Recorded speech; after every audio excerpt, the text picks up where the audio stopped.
Man, what's good, man? You know, I got the little homie, man, the official baby of the GOW sitting right here, man. You know, the little homie, no name is sitting here sleeping, chilling. He was watching wrestling. We was watching some superhero movies earlier, but uh, right now, man, he's chilling and sleeping. So while he's chilling and sleeping, he didn't got enough of SmackDown. So we gonna sit here and we gonna talk this AEW. We gonna talk what happened on SmackDown, but we also gonna look at Rampage and see what's going on there. Because right now we got the battle royal for the TNT Championship, number one contendership, I guess, going on right now.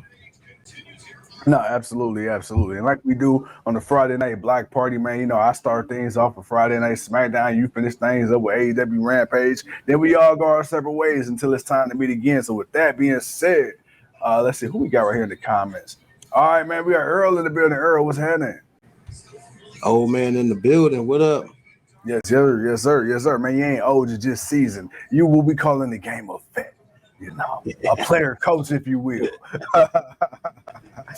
With that being said, all right, man. So we started off the night with SmackDown with a recap of the implosion of the Usos and Solo Sikoa last week. And then we got a shot of Roman Reigns, Solo Sikoa, Paul Heyman entering the building. But then officially we started tonight off, man, with a U.S. Invitational Fatal 4-Way with Rey Mysterio, L.A. Knight, Sheamus, and that boy Cameron Grimes. Wished he was going to the moon, but instead, not today, as we ended up getting Rey Mysterio picking up the victory. Bro, a lot of people were upset, man, because people knew that this was LA Knight's match to win. Of course, the winner of this match will go on in the semifinals to face Santos Escobar, and then the winner of that match will go on to challenge Austin Theory for the U.S. Championship at SummerSlam. Bro, two-part question. One, what did you think of the match? Two, did the right person win? The match was cool. Nothing too crazy. Fatal 4-Way. The four people that was in the match, two of them were veterans. The other two, up and coming. So good mixture. They all knew what they were doing in the ring. So it was a good match. Did the right person win? No. The right person didn't win because I thought it was going to be LA Knight, just like everybody else. So to see that it wasn't LA Knight, and I'm like, especially when it was set up for him to actually get it, and he didn't get it, and then Ray ended up getting it. So you just want to set up the Rey Mysterio versus Santos. I guess, but I feel like you're the wrong person won. It should have been LA Knight and not Rey Mysterio. Yeah, man, because when I was looking on social media, man, on Twitter and everything like that, dude, everybody, the general consensus was LA Knight, this was his to win. WWE dropped the ball. People were like, okay, first it was supposed to be Cody. Then it didn't happen with Cody yet. And then they were like, Roman is going to lose. Roman didn't lose yet. So, but Triple H, he also said, man, at the last pay-per-view, Triple H, I believe it was Money in the Bank, right? Money in the Bank? Yeah. Yeah, Triple H in the press conference, he said, I know a lot of people were expecting LA Knight to win, but he said this out of his mouth. Good things come to those who wait. I'm going to trust Triple H has a vision for LA Knight. I'm not going to give up on it yet. I still believe that LA Knight will somehow, some way become the next U.S. champion or something, something like that. So, I'm not going to give up on that just yet. LA Knight really just started to get cooking the last couple months. So I'm not going to give up on him just yet. It's one thing if LA Knight was a new up and comer, but him being a veteran, him being a guy that's been in the business for a minute, obviously he knows what he's doing. He knows what he's. I mean, that could happen too, Earl. But you could have trusted the process that he could have won this match. He could have set up a war of words between him and Austin Theory. And if you're worried about Theory looking bad, well, I mean, that it can't be no worse than with how it looked with John Cena. So I mean, it is what it is. But you have the match at SummerSlam, and I think they could have delivered a pretty solid match. So why not and let him go over? Or like you say, maybe he wants to wait. Maybe there's a setup, something bigger moving forward. Well, let's see what it is. As we got, was this Matt? Or this Matt Hardy? I'm about to say Jeff Hardy's in this match too, but it's just Matt coming down. So again, I felt the wrong person won, but like you, I want to trust the process that Triple H has in place. No, absolutely. I real quick, and then we'll get off of this match. But the thing I found funny, you know how Sheamus do what is it called, man? What is it called? The 10 White beats noise. when he do the chops the 10 across beats of the ballot. Yeah, when he do the chops across the chest. And I found it funny how Ray had to stand on the ropes to do his, and he still was barely tall enough to do the chops. I'm like, because Ray short as shit, man. That's why Ray.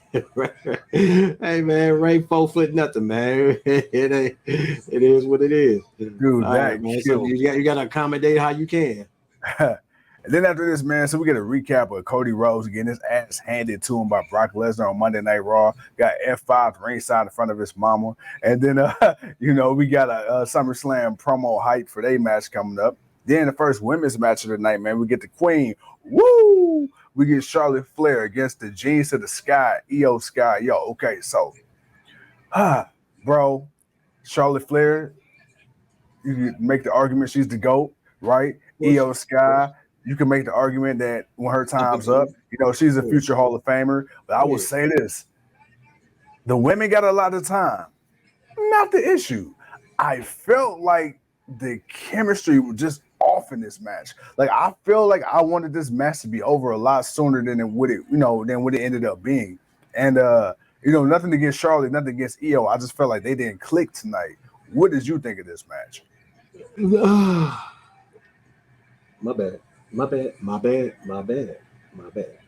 I'm sorry.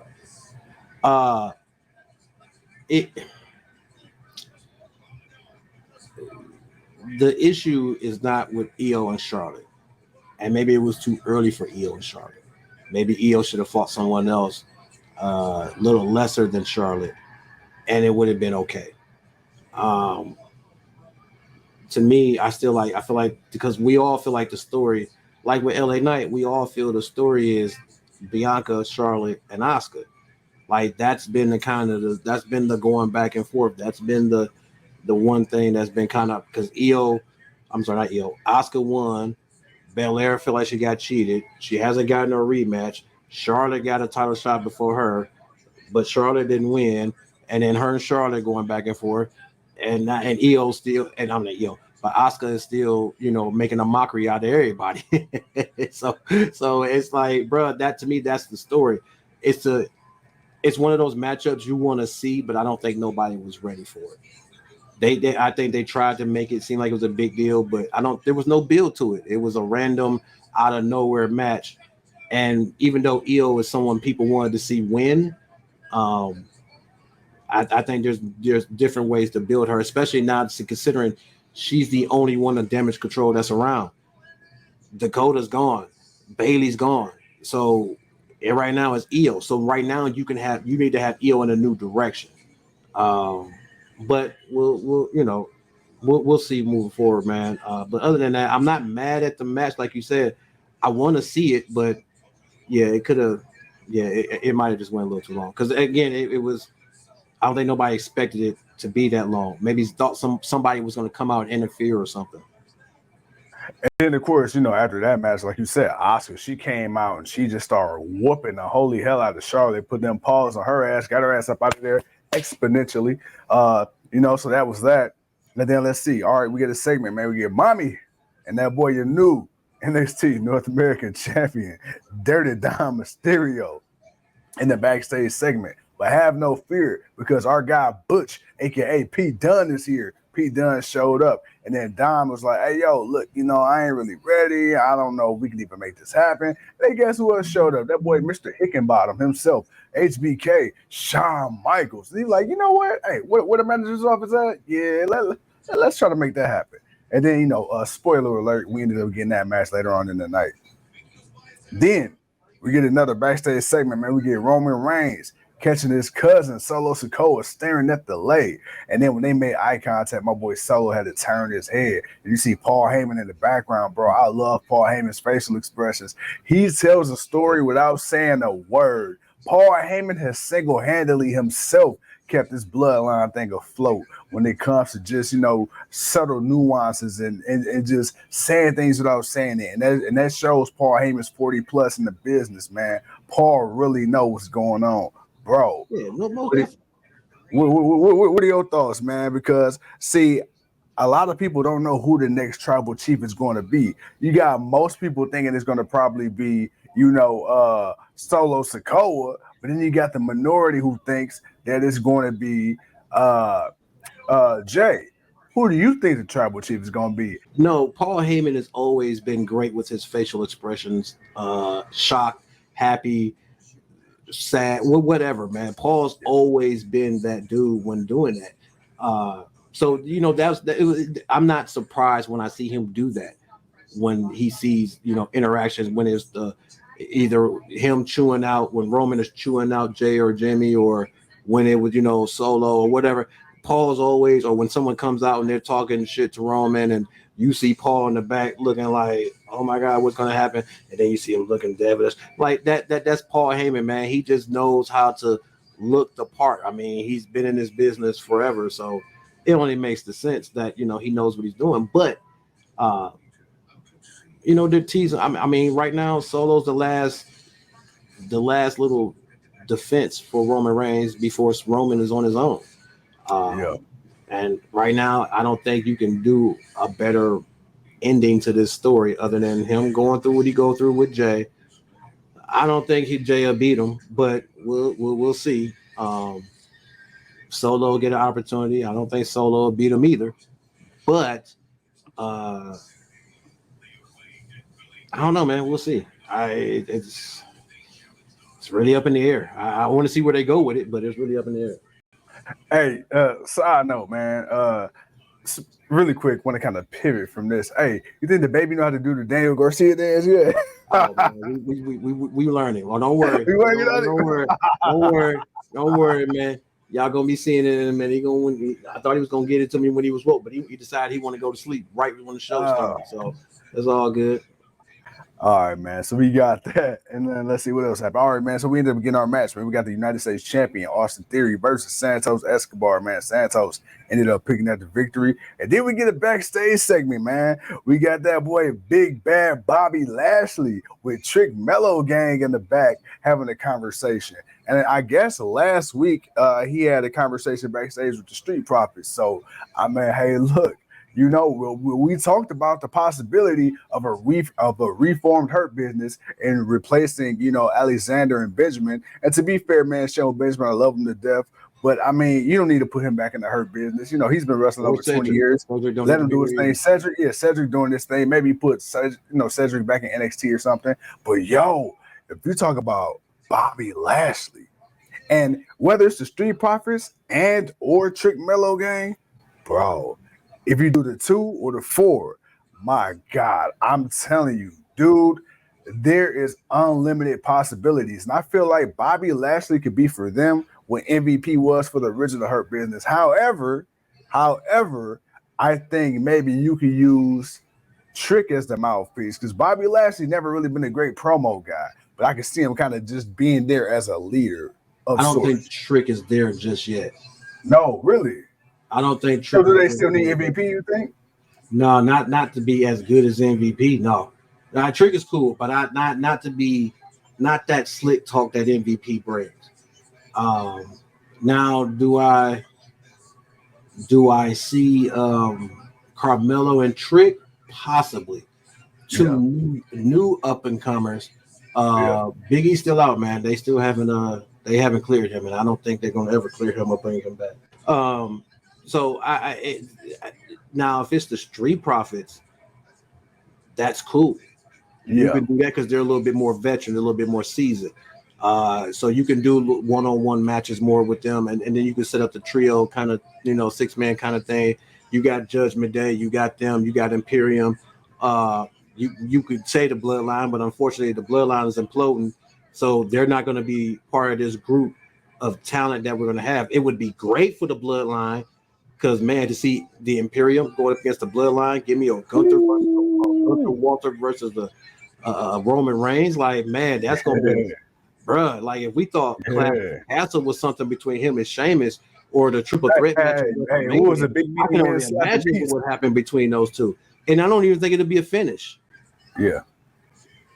I don't even think it'd be a finish. Somebody will come out and interfere because you wouldn't want to see neither one of those guys take a loss yet.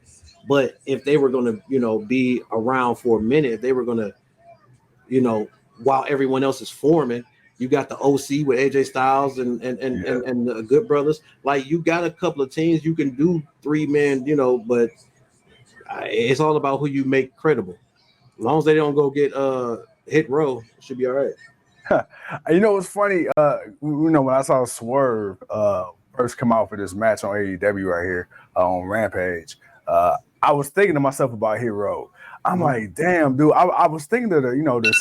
Oops, sorry. I was thinking of the recent signings within the last year for Triple H, man, in the last year for Tony Khan.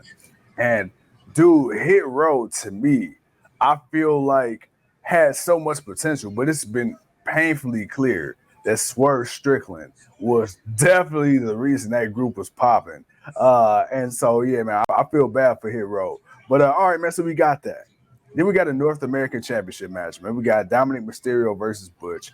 Dom ended up picking up the victory, of course, shenanigans. But, I don't want to spend too long on this because we got to get to the whole Bloodline thing at the end, which wasn't really long, but we got to get to Rampage. So we're 30 minutes in. Really quick, man. Dominic Mysterio, your thoughts? Like, because I know a lot of people were upset. I know you wasn't really feeling it, still not really feeling it. But now that I think about it, I'm not mad that Dominic won the championship. I hate that it had to be randomly against Wes Lee. I that's my only thing, because Wesley had such a historic reign and he done such a great job as a champion for NXT that, okay, you just randomly bring down Dominic and then damn, no build, whatever. That was my only complaint. But if this is going to lead to something greater for the Judgment Day, more specifically Finn Balor or Damian Priest, I'm down for it. What are your thoughts, man? I'm okay with it. My problem is you already had something set up with the Mustafa Ali, Tyler Bates, and Wes Lee kind of angle of things, and what was going on there, and all of that was over the North American Championship. That just wasn't no pride. Yeah. So you had that storyline going on for that. Oh my God, he just powerbombed him on top of the wheels of the skateboard. Jesus, dude, Jesus. I'm telling you, man, AEW is going nuts. How do you jump at the same time he get hit? Like, man. Oh, dude, I'm sorry. That was just Darby Allin's back is gonna be done when he gets 40. If he makes a 40 in the ring, man, I thought Jeff Hardy took some crazy bumps, but Darby, bro, he gonna be there. He gonna be there. He gonna be there. But I don't like that aspect of it. As far as, like I said, you're taking the most important thing of the rivalry of what was going on out of it, and because you did that, Swerve about to lose again. Oh, Darby going for the bullet. Darby won. Damn. Darby won. So I don't like that aspect of it, but I do, and I think I don't know who I was talking to, but if they were, I think somebody was saying it'd be interesting if they made it a triple threat match. If you added Dom to that rivalry because he came in and got the title or whatnot, like, because it'll be an okay match if it's Wesley and Mustafa Ali, but I really think they were going to give Mustafa Ali the rub, and he was going to end up taking the title off of Wesley, but they ended up making it Dom, and it's not a bad idea, but it came at the expense of a really good rivalry that you were building up, something that people definitely wanted to see and was looking forward to. All right, and really quick, man, just saying this on Twitter. And that too, Earl. You also that's a very good point, Earl, man, because they are trying to really integrate it as a third brand, which is why you got so much of the people going back and forth so much. But at the same time, you interfered that in front of a rivalry you've been building. Like, that was all built about the North American Championship. It was built about Wes Lee being a North American champion, defending the championship against all challengers, and Mustafa Ali weaseling his way to getting the title off of him. Like that's the aspect that I think a lot of people are upset about. But again, now if you make it right for the pay-per-view, if you say, well, Dom, we're gonna give you this title for a couple of weeks, but right. And honestly, like you say, Shawn Michaels showed up, so you know something's gonna be getting planned. I feel like why not? Why not give Dom? Because it ain't like he got something to do for SummerSlam. Why not give him Great American Bash and let him have this match with these two guys? Let him be in the match with the triple threat. And then if you decide to take the title off him, take the title off him. You decide to keep the title on him, okay, cool. But at least you brought it back to where it needed to be. And that's just for this match. That's all. But you can also, because Dom is one of the hottest acts now, that brings extra eyes to it. Like Earl just said, elevate the championship to elevate the brand. So therefore, there you go. So you got one of the most hated people who just went down to NXT, took a title off somebody that people are love, that didn't think they should lose. And I didn't even watch the match, so I'm assuming he cheated to win. So not only did you do that, so now that makes people want to boo you more. They're looking at it from that aspect. I get it. We all get it. But if they don't pay it back to this rivalry, I feel like the rivalry, they can have a good match, but because there's no title, I feel like that'll be detrimental to it. You know, speaking of elevating the championships, elevate the brand, we had all the champions on tonight. As WWE SmackDown specifically did a great job in Orlando, Florida, showcasing the hometown, the home team, the NXT superstars. Man, we had Dragon Lee, we had Wesley, speaking of that North American Championship. We had Carmelo Hayes and Trick Mello gang, you know, there. We had Tiffany Stratton, the women's NXT champion. She was there, man. So look, you know, SmackDown definitely shined a light on the NXT superstars. Then, you know, coming into the main event, which was a contract signing, well, what was supposed to be a contract signing between the Tribal Chief, the Universal Champion, undisputed champion, Roman Reigns, and then, of course, his cousin, Jey Uso. Roman signed that paperwork, and Jey ripped it up. And after a minute, I was like, what the hell Jey doing, huh? Oh, man, don't tell me you got to change your heart. But my boy Jey said, nah, man, we don't need no paperwork. Our agreement, our contract is in the blood, you know? So, yeah, me and you, we're going to have a tribal, I forgot what he called it. It was a tribal trial something. by combat. Trial by combat.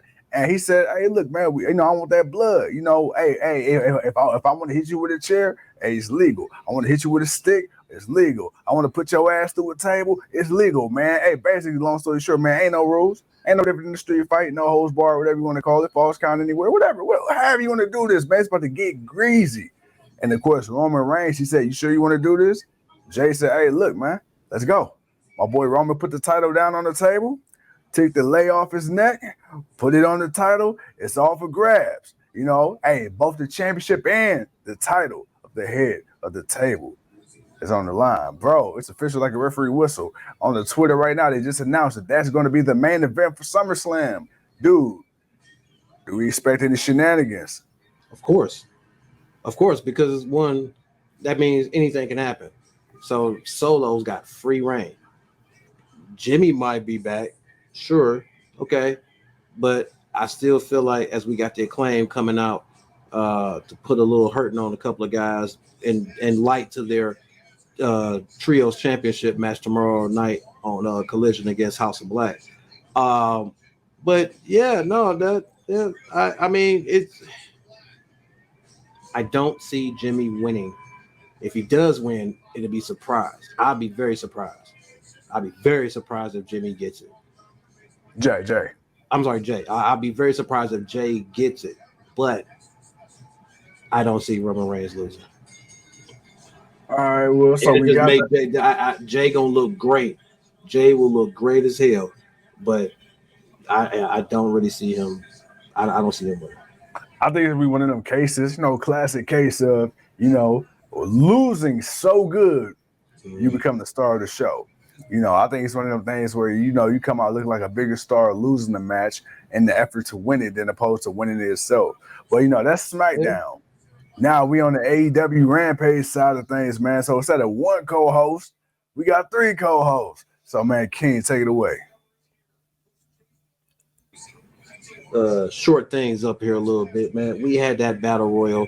It kind of just went off because it was on for like maybe the first half hour of the show, which was for number 1 contendership for the TNT Championship. And you know, it was some shenanigans. It was a whole bunch of people just getting tossed in there, coming out.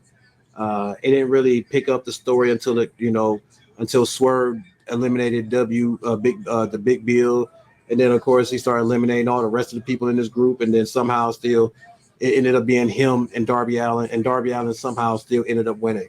Uh, he took a hell of a beating because the assembly, the embassy, they came in early in the match. They were beating him down. They were beating Darby down. Like they were just beating the hell out of him. And they were tossing other people out of the ring, but still he was taking a lot of punishment. And somehow he survived. And he'll get a title shot against Wardlow for the TNT Championship.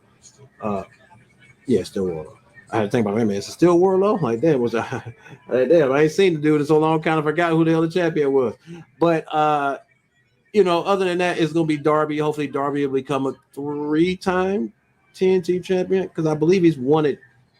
I want to say he won it once and then lost it and then won it again and then lost it again. So I want to say he'll be a 3-time TNT champion.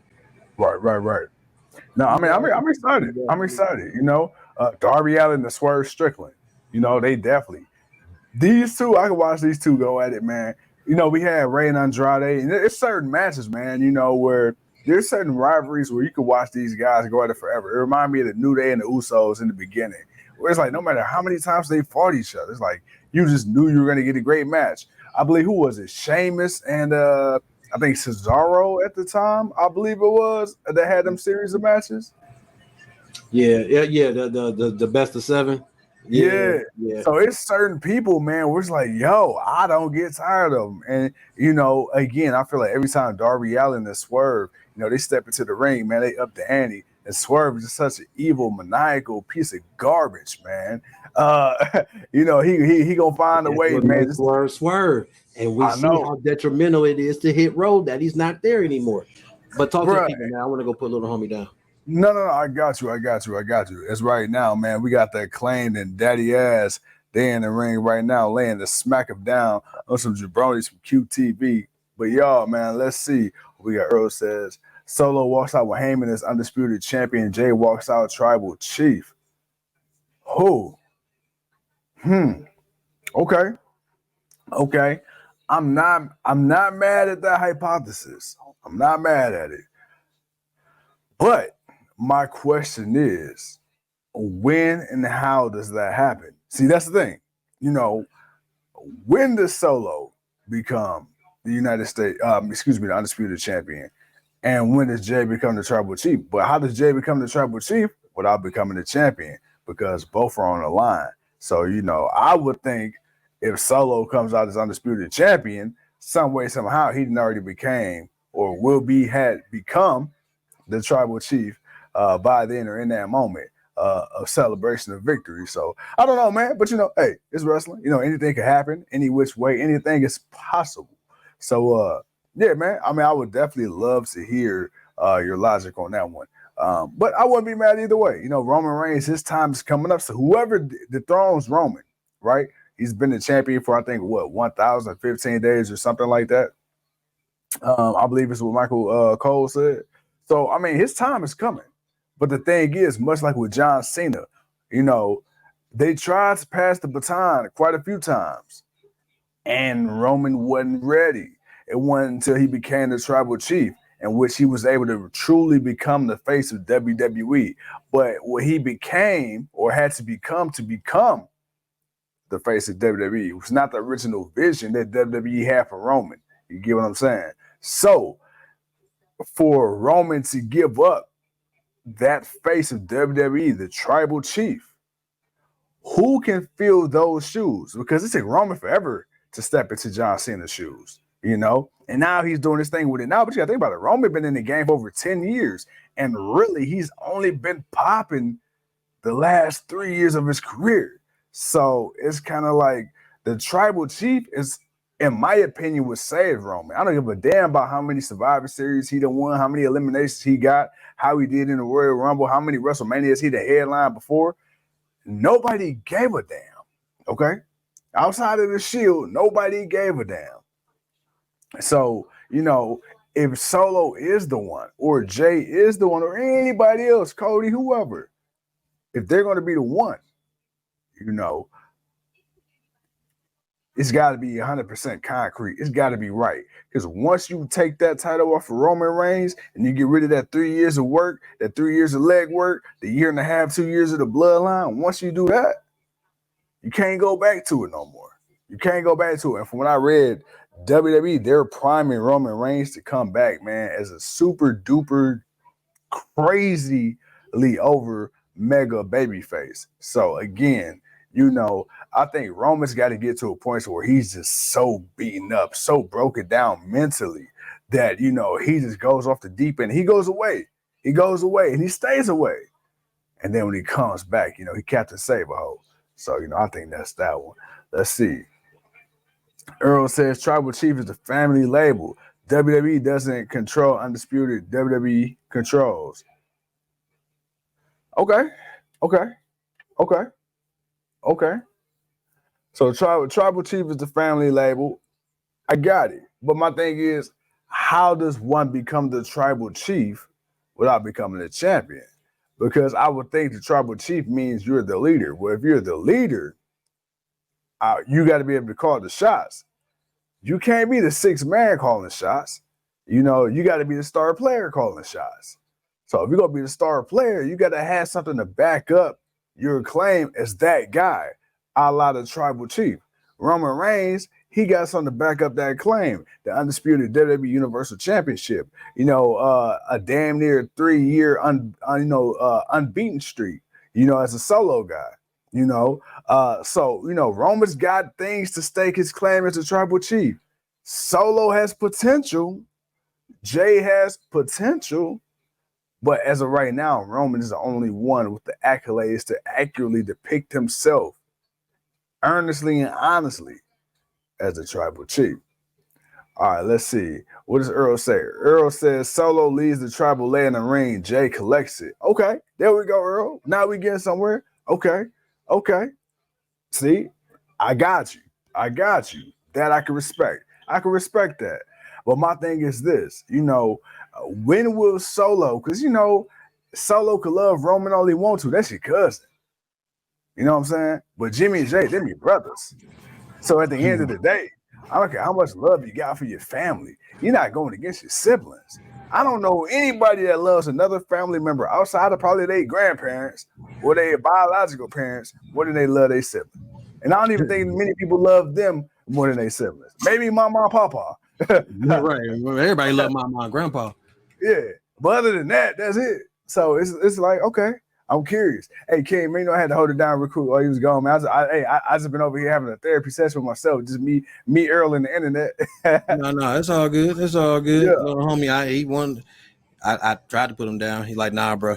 You know, I'm more comfortable with you.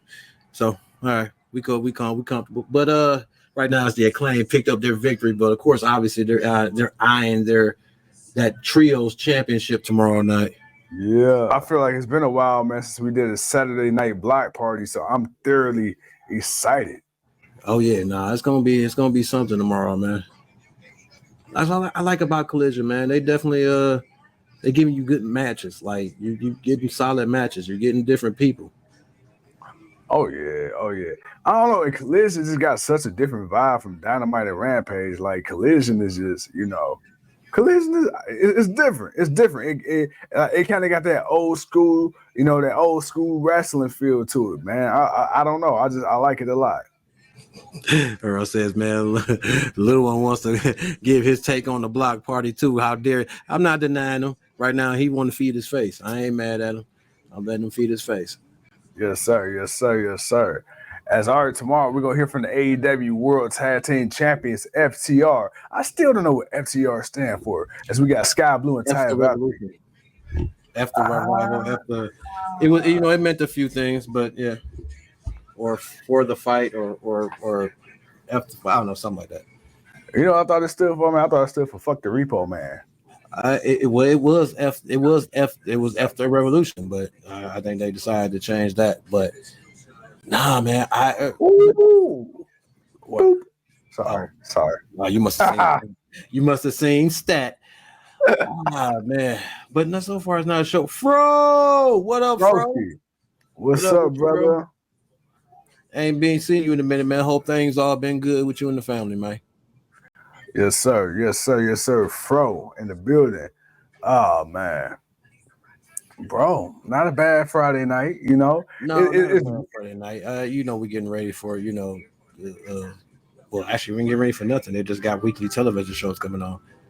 Which you know, it's been weird, man, because we went from like not doing a show for like a week, and then my man, I hope that's a good thing. I hope that's a good thing. I hope so too.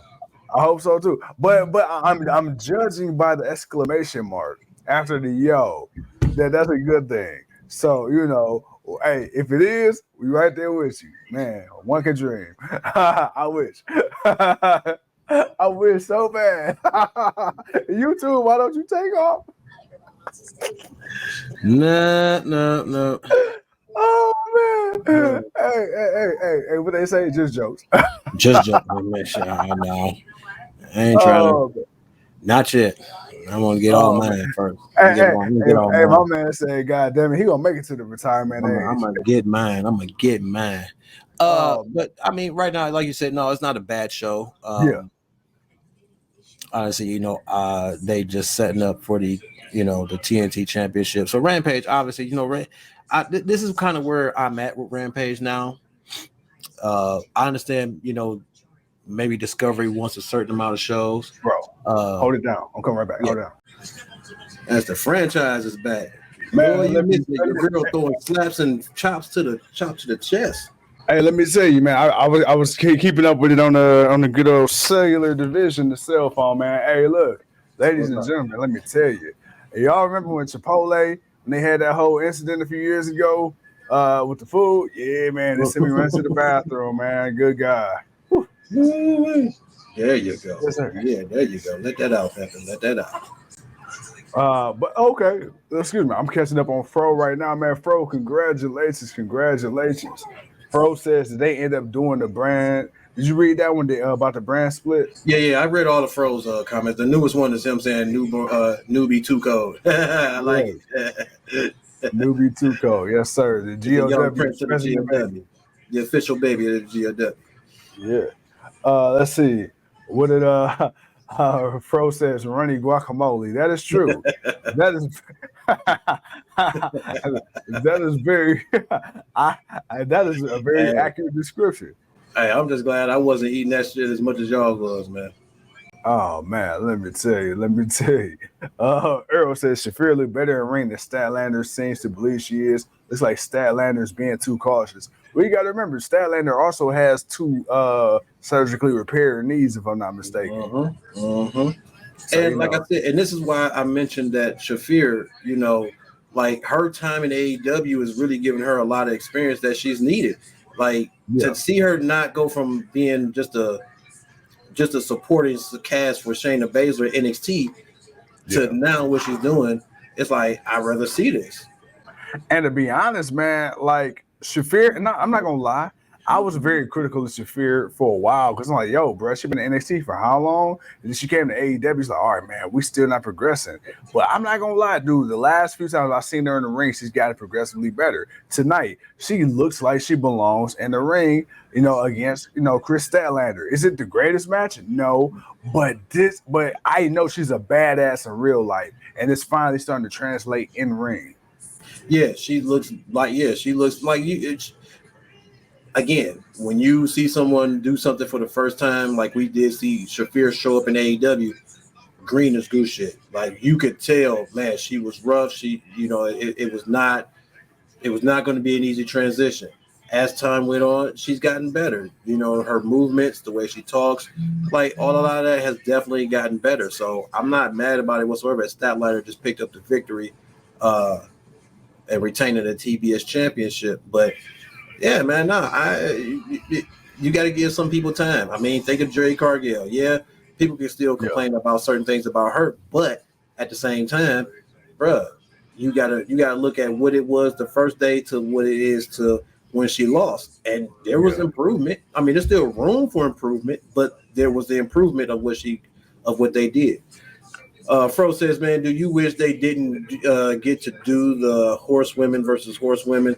I am in a way, but then again, seeing how far and few that rivalry really was, I'm not.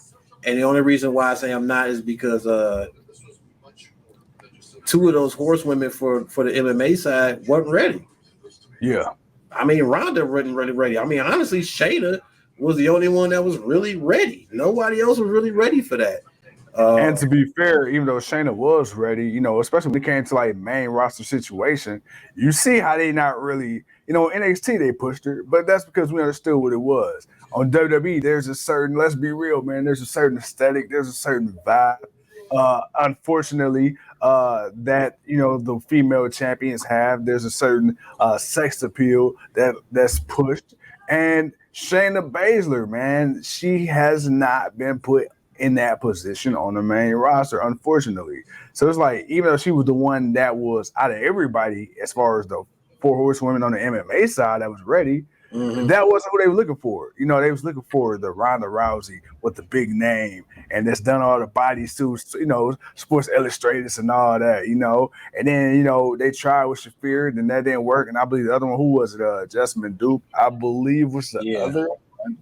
And that just never went nowhere altogether. So, yeah, no, and again, not really. I don't know if it was just. I don't know what was the reason why they weren't developing. Maybe just slower learners than others, but there was just definitely something about them too that just they did not seem ready. And for as long as they were there, you would have thought they were ready, but obviously they weren't. And I don't know, man. It could have just been the transition. It could have just been, you know, it could have been a lot of things. But it's at least good to see one of them doing something and getting better now. But with that being said, ladies and gentlemen, thank you once again for tuning in to another episode of GOW, the Generation Wrestling Podcast. I'm the franchise. He's the king, and that's the resident baby of the GOW. Peace.